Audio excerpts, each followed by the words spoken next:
Welcome back to another video. All of you wholesalers out there, if you haven't had to deal with this yet, you are going to. A lot of the times when a seller has a primary house that you have under contract and you're trying to wholesale, so you're trying to sell your purchase contract to a flipper or buy and hold investor, sometimes that seller is going to need time to move out. But you don't want to wait to get paid. Once you get that purchase contract, your goal is to get that contract sold as fast as possible. And for you to get paid, you've got to close on that contract. So I want to tell you a quick story. So I had a property that we closed on immediately, sold the purchase contract to a flipper. He closed on it. That seller had 30 days to move out with money on the line.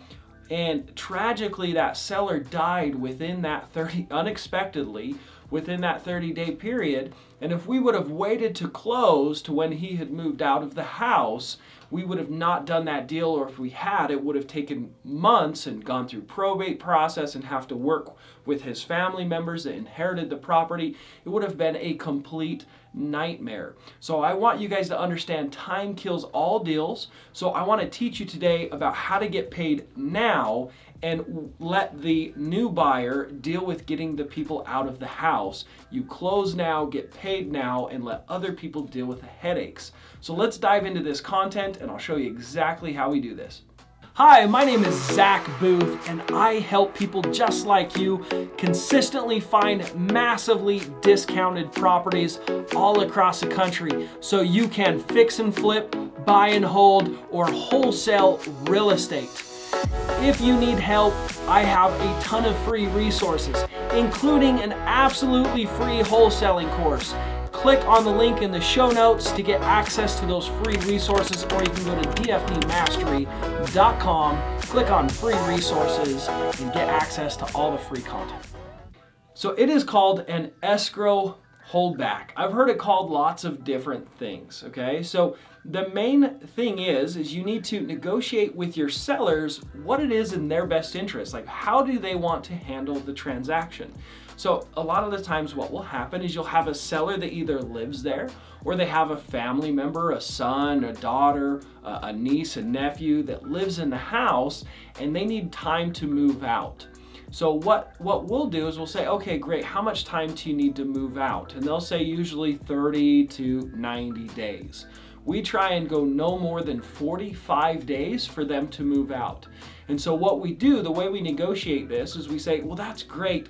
What if we could get you most of your money pretty much up front, and then you have all that money and resource to be able to move out quicker?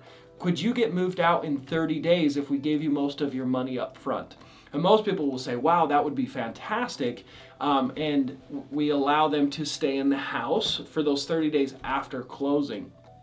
If they need more time than those 30 days, if they ask for 2 months or more, what we'll do is we'll sign an agreement, a lease agreement, that they can lease the house back from us for 2 months, or back from the buyer for 2 months. And that way, when we assign this purchase contract and the new buyer takes over this contract, right, and closes on it and closes on the house, they then can have money coming in to pay the hard money costs or the financing costs that they have till they're ready, till they get those people out and they can start the flip or do the little remodel and rent it out for more money. So a lot of people get nervous on how to structure this with the seller. The biggest thing is you just need to talk to them and figure out their situations. So I just told you that you'll try and negotiate it as short a time period as possible. 30 days is ideal, because most most flippers are going to be okay with a 30-day waiting period to get started on the flip. So what you'll do is in your purchase agreement, right, that's assignable, you can usually have an addendum to this purchase contract. Make sure you talk to your real estate attorney that you can follow what I'm teaching. I'm not a real estate attorney, but this is what we do and how we've done it. But make sure you confirm this with your real estate attorney, okay? So we get a purchase agreement and then an addendum. An addendum is basically just a blank piece of paper that you can add or subtract anything from the original purchase contract. So in there, we handwrite whatever we agree to with the seller. So if it's, we give you all of your money from the close of this house except for $2,000 to $5,000, and we set an exact amount with the seller. And then that money is held by the title company at closing. And then the seller has to be moved out of the house by a specific day. If they're not out by that day, the buyer gets that money to use for an eviction and cleaning them out and cleaning the stuff out of the house and covering their costs. If they're not out, or if they are out by that date, then the seller gets the money and then they can, take the rest of their money and go. Right? And so this is a way that as a wholesaler, you're trying to get that contract to close, because as soon as that contract closes, you get paid out. You don't have to deal with the seller anymore. You don't have to deal with getting that seller moved out. Most wholesalers, they're going to sit and wait for 30 days for that seller to move out. And that opens you up to a lot of problems. Like I said before, we've had a seller die in that time frame. There's lots of things that can happen. There's other investors that can show up and try and offer way more money than you have it under contract for, or a real estate agent shows up and promises them that they can list it for more money, and then you're fighting with the sellers that you have a purchase agreement and they can't walk away from it. You just open yourselves up to a lot of risk by waiting to close on the deals.